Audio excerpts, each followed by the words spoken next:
আসসালামু আলাইকুম। ভালো আছেন? আলহামদুলিল্লাহ।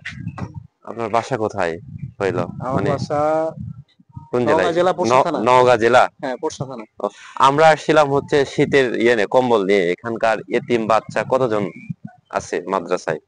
আমাদের এতিম বাচ্চা মানে যাদের বাবা বা মা নেই, এরকম এতিম আছে প্রায় ৬০ জন মতো। কত? 7 জন?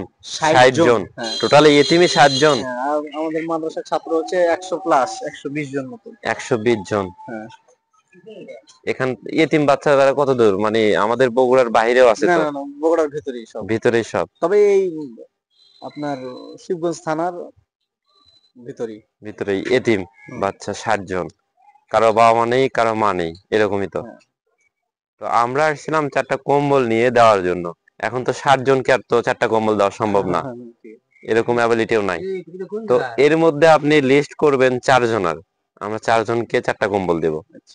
60 জনের ভিতরে। এটা আমরা হচ্ছে ছাত্র প্রতিনিধি বৈষম্য বিরোধী ও এর পক্ষ থেকে। আচ্ছা, আচ্ছা। হ্যাঁ, আমরা সাধারণ স্টুডেন্ট।